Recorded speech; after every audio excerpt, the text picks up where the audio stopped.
Bonjour, cette vidéo est l'occasion d'un petit rafraîchissement de la chaîne, nouveau logo, nouvelle intro et nouveau format vidéo. Voilà, j'espère que ça vous plaira, n'hésitez pas à me dire en commentaire ce que vous en pensez. Et bien entendu, tous les liens des éléments présentés dans cette vidéo sont en description, ainsi que ma liste d'accessoires testés et approuvés sur Model 3 et Model Y.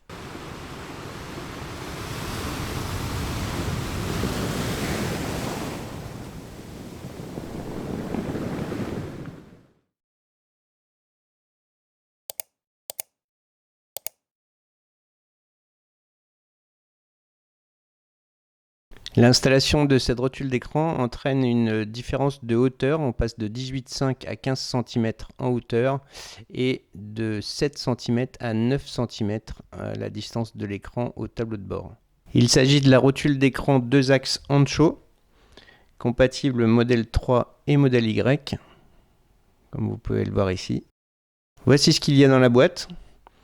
Donc c'est très bien protégé, une petite mousse par-dessus, une notice, un premier cache en plastique, un set d'outils. Alors les outils, on a absolument tout ce qu'il faut pour faire le montage. Un deuxième cache en plastique,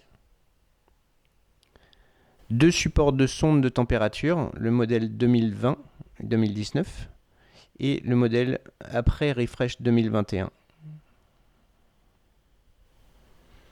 Deux vis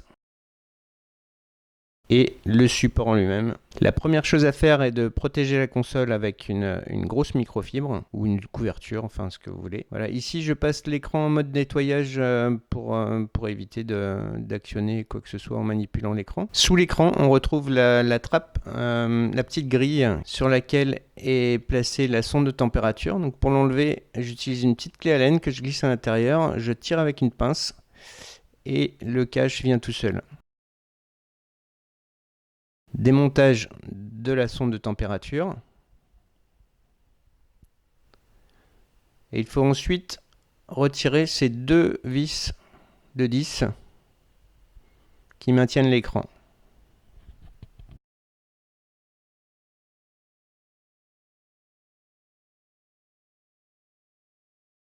Bien garder ces deux vis qui nous serviront par la suite. Ensuite, il suffit de tirer doucement pour retirer l'écran de son support.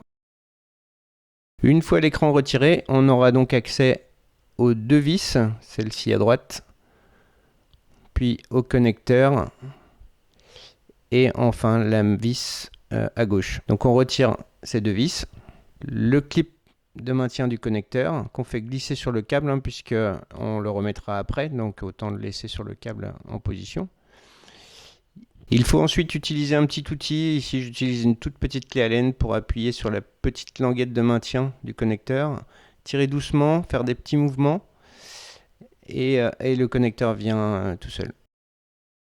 Une fois le connecteur enlevé, on retire le cache en plastique qui ne nous servira plus. Et on vient mettre le support rotule fourni dans le kit.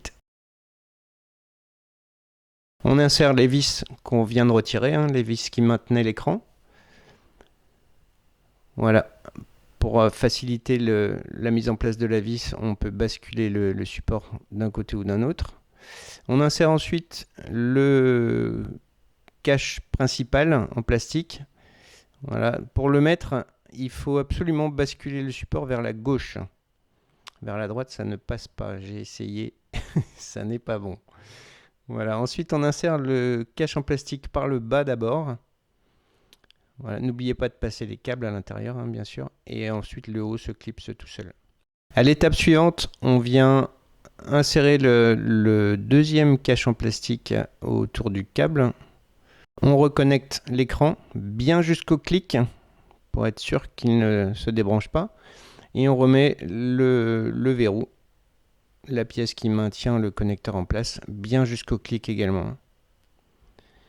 À ce moment-là, on peut remettre le deuxième cache en plastique avec les vis qui étaient à l'origine sur l'écran. Et à cette étape, il ne nous reste plus qu'à remettre l'écran en place. Alors, moi j'ai eu des difficultés à le remettre parce que la rotule était orientée vers le haut. Donc dans ce cas, vous mettez les deux vis pour faire levier, vous rebasculez le support vers le bas et ça va tout seul. Voilà, bien utiliser les vis pour ne rien abîmer, pour ne rien tordre. Et une fois l'écran en place, il nous reste à mettre les deux vis fournies dans le kit sous l'écran, dans les trous que vous voyez là. La dernière étape, remettre la sonde de température, donc le support 2020 à gauche et le support 2021-2022 à droite. Donc voilà, la sonde va comme ceci sur le support. On remet les vis d'origine qui maintenaient déjà la sonde sur son support d'origine.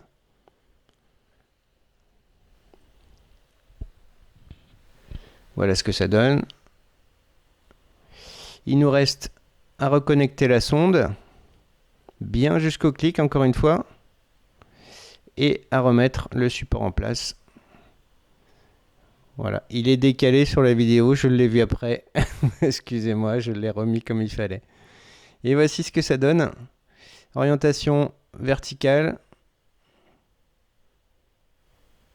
et horizontale.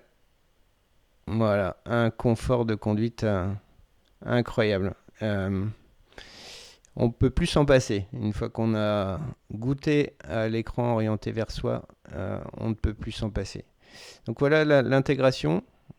C'est plutôt pas mal. Ça fait pas bricoler. Ça paraît tout à fait d'origine pour les gens qui n'ont pas vu la voiture avant.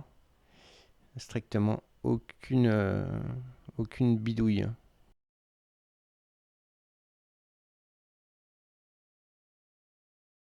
En bonus, du coup, je vais vous montrer l'installation de mon support téléphone, qui a aussi un petit rangement en silicone pour les lunettes de soleil à l'arrière. Donc voilà, ça se glisse simplement sur l'écran. Ça tient très très bien. Il faut forcer un petit peu pour l'enfoncer jusqu'au bout. Ensuite, on met le support téléphone ou à gauche ou à droite. Il y a possibilité d'avoir aussi un support pour le passager. La connexion USB-C pour l'activation des pinces et du chargeur sans fil. Voilà, la charge débute instantanément. Et voici par où j'ai passé le fil. Donc je l'ai rentré dans la console ici. Et puis j'ai longé ensuite la console tout du long sous cette garniture. Le câble est absolument invisible. Voilà. Et branché sur une des prises arrière. Comme ça, ma trappe de console reste bien fermée. Voilà, je vous remercie d'avoir suivi cette vidéo. J'espère que ce nouveau format vous aura plu. N'hésitez pas à me dire ce que vous en pensez en commentaire, à vous abonner si ce n'est pas encore fait et activer la cloche pour être averti des prochains contenus de la chaîne. À bientôt!